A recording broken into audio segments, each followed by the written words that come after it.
امریکہ کی انڈیا سے تجارت جو ہے وہ کم سے کم $150 ارب جبکہ پاکستان کے صرف $10 ارب ہے. آپ کیا سمجھتے ہیں کہ امریکہ کا جھکاؤ اب مزید کہاں نظر آ رہا ہے آپ کو؟ جی بسم اللہ الرحمن الرحیم. Misbah thank you very much for the invite, اور it is always a pleasure Aamir صاحب کے ساتھ اسکرین شیئر کرنا, اور ان سے بہت سیکھنے کو ملتا ہے. دیکھیں دونوں کا کانٹیکسٹ ڈفرینٹ ہے جی. اگر ہم یہ کہیں کہ پاکستان اور بھارت میں سے اس نے ایک کو وہ چوز کرے گا, it is not possible for India, for United States. وہ اس وقت جو پریزیڈنٹ ٹرمپ کی جو اس وقت اپروچ ہے جی, وہ ٹریڈ کو اور جیو پولیٹکس کو انہوں نے مکس کیا ہے جی, بڑا زبردست انہوں نے کریٹ کیا ہے. پھر اسٹک اینڈ کیرٹ کی پالیسی دوستوں کے لیے بھی اور دشمنوں کے لیے بھی, کمپٹیٹرز کے لیے بھی, سب کے لیے انہوں نے اڈاپٹ کیا ہے.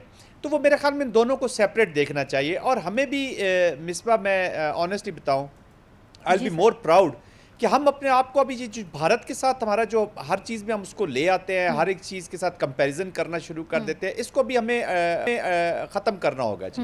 پاکستان کی اپنی الگ ایک امپورٹنس ہے, بھارت کی اپنی ایک الگ امپورٹنس ہے فار دا ورلڈ. آپ لوگوں کو یا دوسری کنٹریز کو یہ نہیں بتا سکتے کہ آپ کے لیے آپ کو ہم چوائسز نہیں دے سکتے ان کو. تو چاہے ایون افغانستان ہو, ابھی افغانستان پہ ہم بات کر سکتے ہیں اس کے اوپر, کہ چاہے کوئی بھی کنٹری ہو, چاہے کوئی بنانا ریپبلک ہو یا بہت پاورفل کنٹری ہو, ہم نے بتانا ہے کہ پاکستان کا آپ کے ساتھ کیا تعلق ہے, اینڈ وٹ ہم پاکستان کو کیسے بینیفٹ کر سکتا ہے, یا کیسے وہ پاکستان سے بینیفٹ ہو سکے. یہ ناٹ اونلی یو ایس کے کانٹیکسٹ میں, تمام ملکوں کے کانٹیکسٹ میں لوگ اپنے انٹرسٹ دیکھتے ہیں جی. تو we have to create our value by providing opportunity to other countries یا اپنے فرینڈز کو کہ ان کا انٹرسٹ کس چیز میں ہے. میرا سوال یہ بھی تھا کہ ڈونلڈ ٹرمپ دونوں کو ایک ہی پیمانے پر رکھتے ہیں, تو یہ تبدیلی اور اس کے ساتھ پاکستانی زاویے سے اگر اس میں آپریشن بنیان مرصوص کا کتنا ہاتھ ہے؟ دیکھیں اس کا ہاتھ ہی بنیان مرصوص کا ہے جی. جب پریزیڈنٹ ٹرمپ کا الیکشن ہوا ہے تو اس کے بعد ٹو بی ویری آنیسٹ ان کی جو سٹوری ہے اس میں پاکستان کہیں ہمیں فگر آؤٹ ہوتا نظر نہیں آ رہا. اور آج جب وہ انٹرویو دے رہے ہیں اپنے میڈیا کے اوپر, فاکس کو وہ انٹرویو دے رہے تھے, تو اس میں وہ کہہ رہے تھے کہ وہ خود ہی انہوں نے ایکسٹینڈ کیا اس جواب کو, اور ان کا جی وہ پاکستان کے اوپر انہوں نے بات کی کہ وی کانٹ اگنور پاکستان کے لوگوں کی انہوں نے تعریف کی کہ بڑے زبردست لوگ ہیں, اور پاکستان کے جو گڈز ہیں جو مینوفیکچر کر رہا ہے اس کی انہوں نے تعریف کی, اور پھر نیوکلیئر وار کا جو خدشہ تھا انہوں نے اس کا ذکر کیا. تو اس سے دیکھیں 5-6 چیزیں پاکستان کے لیے انہوں نے ایک ہی انٹرویو میں اپنے اشارہ دیا. اور سب سے امپورٹنٹ جو سٹیٹمنٹ انہوں نے اس انٹرویو میں دی ہے وہ یہ ہے کہ وہ کہتے ہیں کہ جی I am a man of my words. تو ابھی جو اینٹی وار تو وہ انہوں نے اپنے آپ کو کلیم کیا ہوا تھا, اور میں ہمیشہ یہ کہتا تھا کہ جی اینٹی وار سے زیادہ I am interested in pro peace Trump. تو میرے خیال میں اس وقت وہ اس پوزیشن میں ہیں. ہاؤ ایور پاکستان کو امریکہ کے ساتھ ہم نے بہت پاس میں بھی ہماری جو سٹوری ہے نا جی, یہ سی صاحب والی سٹوری ہے, سٹوری آف بیٹریل بھی ہے, اور اسی پہ وہ کہہ رہے ہیں کہ I am man of my words, کہ جو پچھلے پریزیڈنٹ یا پچھلی ایڈمنسٹریشنز ان کے ساتھ پاکستان کے ساتھ کرتی رہی ہیں تو وہ میں نہیں کروں گا. اور یہ اسی آپریشن کے بعد دیکھیں پاکستان کی جو ملٹری ہے نا جی, اس کو سلام کرنا چاہیے, اور پاکستان کی عوام کو سلام کرنا چاہیے جنہوں نے پوری سپورٹ اپنی ملٹری کے پیچھے جب لگائی ہے, تو انہوں نے بیسٹ پاسبل آئیڈیل رادل ایک نوشن آف وکٹری لکھ کے دیا ہے. اور اس نوشن آف وکٹری میں نہ صرف آپ کو ملٹری ایڈوانٹیج نظر آئے گی, اس کو آپ کو پولیٹیکل اینڈ ڈپلومیٹک ایڈوانٹیج دونوں نظر آ رہی ہیں. اب یہ پاکستان کے پولیٹیشنز کے اوپر, پاکستان کے جو ڈپلومیٹس ہیں ان کے اوپر ڈیپینڈ کرتا ہے کہ وہ اس کو اپنی سپیریئر پولیٹیکل ڈپلومیٹک منوور کے ساتھ کیسے اس کا فائدہ مند, جس طرح آپ نے زاہد صاحب کی بھی گفتگو سنی, اور پھر مودی سے نہرو کی غیر جانبدار خارجہ پالیسی کو چھوڑ کر اگر کثیر الجہتی پالیسی اپنائیں, مگر جو حمایت اسے درکار تھی وہ تو نہ ملی. کتنا بڑا سرپرائز ہے یہ ہندتوا بیانیے کے لیے, ظلم کی حکومت چل نہیں سکتی اب. میں زاہد صاحبی کی بات کو آگے بڑھاؤں گا. انہوں نے بڑا میرے خیال میں ایک ہولسٹک قسم کا تجزیہ دیا ہے, اور اس میں جو سب سے اہم بات یہ کہ جی ہمیں ڈی ہائفنیٹ کرنے کی ضرورت ہے کہ ٹھیک ہے بھارت کو جس طرح شوق نہیں ہے کہ ہمارے ساتھ جوڑا جائے, ہمیں بھی شوق نہیں ہے. اور ہم جب موازنہ کرتے ہیں ٹھیک ہے وہ 1.46 بلین کا ملک ہے, تو پاکستان بھی 25 کروڑ کا ملک ہے, اور بہت بڑا ملک ہے پاکستان آبادی کے لحاظ سے, وی آر گڈ مطلب بگ کنٹری.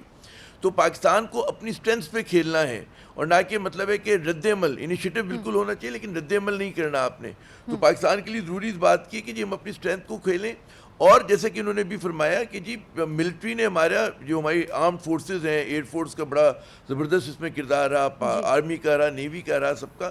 تو اس چیز کو ہم بلڈ کیسے کریں گے؟ وہاں پر آتی ہماری پولیٹیکل لیڈرشپ. بعض اوقات یہ ہوتا ہے کہ آپ میدان میں جنگ جیتتے ہیں اور آپ میز پہ ہار جاتے ہیں. میز پہ آپ اس چیز کو کیش نہیں کرا سکتے، اور اس کے لیے ضروری ہوتی ہے کہ آپ کے یہاں ڈپلومیٹس میں اور پولیٹیشین میں وہ کیپیسٹی اور ایبلٹی ہو کہ جو جا کے ٹرمپ سے گفتگو کر سکیں. اگر بھارت سے مذاکرات ہوتے تو اس طرح سے ان کے ساتھ بارگین کر سکیں. ماضی میں پاکستان نے بھارت کے ساتھ اپیزمنٹ کی پالیسی اپنائی تھی. آپ یاد کریں کہ ایک دور تھا ایسا جس میں بڑی تنقید ہوتی ہے، اور عبدالباسط جیسے جو بھارت میں ہمارے ہائی کمشنر رہ چکے انہوں نے بڑی اچھی کتاب بھی لکھی تھی اس چیز کے اوپر کہ پاکستان کو کس طرح سے جو ہے مطلب ہے کہ اپیزمنٹ کی پالیسی نے نقصان پہنچایا کشمیر کو اس کو. تو خدا نہ کرے ایک مرتبہ پھر ایسا نہ ہو کہ پاکستان کی نیشنل انٹرسٹ کچھ اور ہو اور ہمارے لوگ جا کے وہاں پہ کوئی اور بات کر رہے ہوں. جیسے آج لوگ کہتے ہیں نا انڈس واٹر ٹریٹی کے جو پرانے جماعت علی شاہ صاحب پہ لوگ تنقید کرتے ہیں کہ جی انہوں نے بٹریل کر دیا. کوئی جو ہے مطلب نواز شریف صاحب پہ تنقید کرتے ہیں کہ جب یہ بھارت کے دورے پہ گئے تو حریت کے لوگوں سے نہیں ملے. تو یہ سمبلزم ہوتے ہیں، یہ چیزیں جو ہوتی ہیں بڑی کاؤنٹ کرتی ہیں. تو بات یہ ہوتی ہے کہ فوج نے اپنا کام کر دیا. اب بات یہ ہے کہ اس کو ہمارے پولیٹیشینز، پولیٹیکل فورسز کیسے آگے لے کے جاتی ہیں، ہمارا ڈپلومیٹک ونگ کیسا لے. تو ہمیں بھی ہاکس چاہیے ہوں گے. اگر انڈیا سے بات ہوگی تو ہمیں ہاکس ایسے لوگ چاہیے کہ جو پاکستان کا کیس پلیٹ کر سکیں اور فلیکسیبل نہ ہوں وہ. تو اس کے لیے دیکھیں کہ کون لوگ ہیں بیٹھے ہوئے پرانے آپ کے ڈپلومیٹس میں. عبدالباسط صاحب کو زحمت دیں، اور ہمارے پاس بہت سارے اچھے لوگ ہیں کہ جو جا کے پاکستان کے کیس کو لڑ سکیں. فوج میں آپ کے پھر ایسے پرانے ریٹائرڈ لوگ بالکل عام مدعا ہے کہ ہمارے کیس کو جو ہے وہ کون سینئر جو ہیں وہ لوگ لڑ سکیں. زاہد صاحب، مقابلے میں اگر دیکھا جائے تو چین نے کھل کر پاکستان کی حمایت کی ہے، اور پاکستان کے لیے یہ تعلق کتنا عام ہے اور ہم اسے کیسے مضبوط مزید بنا سکتے ہیں؟ جی زاہد صاحب. چائنا تو اس وقت اگر true winner of the battle یا اس پورے مارکے کا اگر دیکھا جائے تو وہ ہے جی چائنا. چائنا کو فخر ہے اپنے اسٹریٹجک پارٹنر پاکستان کے اوپر، دا وے اٹ ہیز پرفارمڈ، اور پھر ان کا جو ہمارے کلیبریشن میں ان کے ساتھ اکوپمنٹ ہے اس نے پورا ویسٹرن ٹیکنالوجی کو ایک گراؤنڈ ٹیسٹ کے بعد بات دی ہے جی. تو چائنا تو بہت زبردست خوش ہے. پھر چائنا خوش ہے کہ اس کے لیے جو واچ ڈاگ کریٹ کیا گیا تھا جس گھوڑے کے اوپر واشنگٹن جو ہے وہ ڈربی کرنے کے موڈ میں تھا، وہ تو لکڑی کا گھوڑا نکلا ہے جی. تو چائنا تو is the biggest victor. But having said this, Pakistan اور چائنا کے دیکھیں جی کامن انٹرسٹ ہے، ہمارے کنورجنسز ہیں. کشمیر میں تو کہتا ہوں 3 پارٹیز ہیں جی، پاکستان، انڈیا اور چائنا. اور کشمیر کا جو ان کا بھی چیزیں ہیں، اور immediately by taking advantage of this, یا ایک جو ماحول بنا ہوا ہے Kashmir being the nuclear flash point, یہ 3 نیوکلیئر کنٹریز کا کانفلکٹ ہے جی، Pakistan versus India, China versus India. کیونکہ انہوں نے دیکھے نا یہ جو ابھی زنگانگ کے جو ایریاز ہیں انہوں نے 27 ایریاز ری نیم کیے ہیں جی، جس میں سے 15 تو فیچرز ہیں اور 5 میرے خیال میں لیونگ ایریاز ہیں اور 2 پاسز ہیں اور 2 دریاؤں کے نام بھی ہیں. تو دس از کوائٹ سمبولک. تو چائنا آئی تھنک پاکستان کو اب چاہیے کہ ابھی یہ جو کشمیر کا بھی جو ایشو ہے اس کے اوپر، اور جو ٹیررزم کا ایشو ہے، کیونکہ China is also the target. دیکھیں نا جعفر ایکسپریس جو مزدور مارے جاتے ہیں، جو سی پیک کے جو انڈیا اپنے پراکسی اور اپنے کلائنٹ کے ذریعے جو ٹی ٹی پیز یا B L A B R A کو یوز کر رہا ہے، main sponsor is India. You are fighting India, let there be no doubt.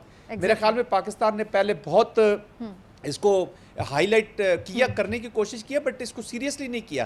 جو 26 لوگ جعفر ایکسپریس میں مارے گئے، یا جو مزدوروں کو سی پیک پروجیکٹ والے مزدوروں کو اتار کے بسوں سے ذبح کیا جاتا ہے، actually this is the application of India, let there be no doubt. اور سی پیک کو ٹارگٹ کرنے کا مطلب ہے کہ آپ چائنا کو بھی ٹارگٹ کر رہے ہیں. تو آپ سمجھتے ہیں کہ یو ول میک جس پراکسی انسٹرومنٹ، چاہے وہ نجر سنگھ ہو، چاہے وہ گرونت سنگھ ہو، پوری دنیا میں آپ اس پالیسی کو لے کر آپ چائنا کے ساتھ گڑبڑ کریں گے اور چائنا آپ کو بخشے گا.